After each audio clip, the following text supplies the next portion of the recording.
Himachal fast express में आप सभी का स्वागत है। एक विशेष जानकारी मैं हिमाचल प्रदेश की तमाम जनता तक पहुंचा दूं और ज़िला मंडी की स्पेशल जनता तक पहुंचा दूं, क्योंकि कल डीसी साहब ने एक बैठक करी थी, अरिंदम चौधरी जी ने बैठक करी थी और उन्होंने तमाम एसडीएम और बीडीओ को ये कहा था कि 12 अक्टूबर तक जितने भी राहत शिविर हैं उनको चेक किया जाए कि कितने लोग जो हैं राहत शिविरों में रह रहे हैं।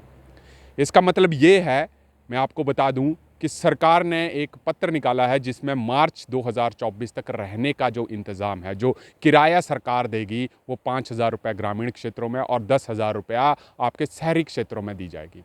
हालांकि ये आगे भी बढ़ सकता है, परंतु कहने का मतलब ये है कि आपको अपने आसपास के दायरे में आपको एक घर ढूंढना है जहां पर आप रह सकते हैं। परंतु मैं यहाँ पर बता दूं कि कुछ राहत शिविरों से हमारे को ये भी खबरें आई कि लोगों ने ज़बरदस्ती टूटे हुए दरार के मकानों में जाना शुरू कर दिया है। हालांकि ये आपकी ज़िंदगी को भी रिस्क हो सकता है, आपके परिवार को भी रिस्क हो सकता है, क्योंकि जैसे जैसे बरसात के बाद धूप बढ़ेगी तो वो धूप से कहीं ना कहीं मिट्टी पक्की होगी और हो सकता है कि उससे वो मिट्टी नीचे भी गिर जाए। तो आपसे यही निवेदन होगा कि आपका घर अगर असुरक्षित है तो सरकार की दी गई फैसिलिटी का ज़रूर लाभ उठाएं, क्योंकि आपको सरेआम जो है निर्देश है। इसमें यह नहीं है कि किसी का घर ढह गया तो उसी को किराए का मिलेगा। जो भी घर हैं जो बिल्कुल असुरक्षित हैं, आप अपना घर ढूंढिए और निवेदन कीजिए सरकार से कि आप एसडीएम साहब को या अपने पटवारी के माध्यम से बोलिए कि आप हमने किराए पे घर ले लिया है और आपका जो किराया है आपकी जेब में आ जाएगा। तो मार्च महीने तक इस सुविधा का आप ज़रूर लाभ उठाएं। परंतु सरकार ने अपने पत्र में ये भी कहा है कि ये सुविधा जो है आगे भी बढ़ाई जा सकती है, क्योंकि देखिए लोगों के मन में एक चिंता का जरूर भय रहता है कि हमारी जमीन चली गई, हमारा घर ढह गया। तो देखिए हर एक चीज का जो है एक प्रोसेस है, अगर हम उस प्रोसेस को फॉलो करेंगे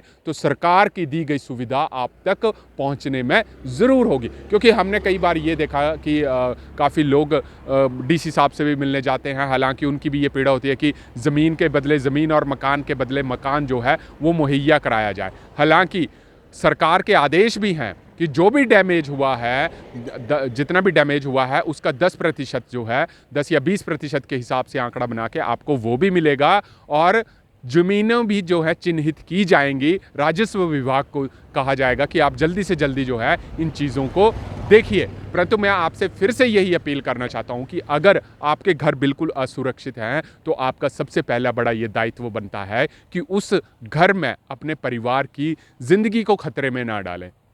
क्योंकि होगा क्या कि 12 अक्टूबर के बाद राहत जांच शिविर जांचे जाएंगे। उसके बाद अगर आप शिविर में रह रहे होंगे, आपको नहीं मिला मकान, तब तो सरकार का अलग प्रबंधन है, परंतु सरकार के दिए गए दिशा निर्देशों को ज़रूर पालन करें। क्योंकि हमारे में काफ़ी जो है जल्दी होती है कि हमारे को जल्दी सरकार कुछ दे। हालांकि सरकार के अपने प्रोटोकॉल्स हैं, फॉलो करने पड़ेंगे, परंतु फिलहाल अस्थायी रूप से सरकार ने कहा है कि हम किराए पर ज़रूर कमरे देंगे। तो उस सुविधा का जो है लाभ उठाएं और अपने और अपनी परिवार की ज़िंदगी को खतरे में मत डालें। हालांकि सरकारें काम कर रही हैं, हमारा भी काम है कि जो सरकार की नीतियां हैं वो आप तक पहुंचाएं, और जहां पर सरकार के गलत काम हो जाते हैं और ज़मीनी स्तर पे क्या हकीकत है वो भी हमारी जिम्मेवारी बनती है कि वो आप तक पहुंचाएं। तो यहाँ पर सरेआम यही चीज़ बनती है कि अगर आपके घर में दरारें हैं, आप वहाँ पे मत रहिए, कुछ दिन आप काटिए, किराया आपको मिलेगा, उसमें सरकार ने कहा है, और अपने एसडीएम या बीडीओ के माध्यम से या पटवारी के माध्यम से वो चीज़ को वहाँ तक पहुँचाएं। तो इससे आपको फ़ायदा ये होगा कि जब तक मार्च महीने तक सरकार की कोई ना कोई पॉलिसी, आपके नुकसान का भी आकलन किया जाएगा। अगर वो ज़मीन जो है वो घर बनाने के लायक होगी तो आपको वहाँ पर राहत जो है मकान बनाने के लिए वो भी मिलेगी। अगर आपकी ज़मीन ठीक नहीं है तब तक आईआईटी कमांड की रिपोर्ट भी आ जाएगी, तो उसको आपको ज़मीन भी उपलब्ध करवाई जाएगी। बस आपको करना क्या है, जैसे जैसे सरकार कह रही है आपको वैसे करना है। देखिए जल्दबाजी में तो कुछ होगा नहीं कि सरकार फटाफट आए आपको ज़मीन दे दे, क्योंकि ब्यूरोक्रेसी जो सरकार के नुमाइंदे हैं उनको एक थोड़ा सा वक्त लगता है उस चीज़ को क्लैरिफाई करने के लिए। तो सरकार के जो स्टेप्स हैं उनको ज़रूर फॉलो करिए। और मैं फिर से यही अपील करूँगा कि जब आपके घरों में दरारें आ गई हैं, उन घरों में कतई वहाँ पर ना रहें। तब तक आप जुड़े रहिए हरीश वर्मा के साथ हिमाचल फास्ट एक्सप्रेस के लिए।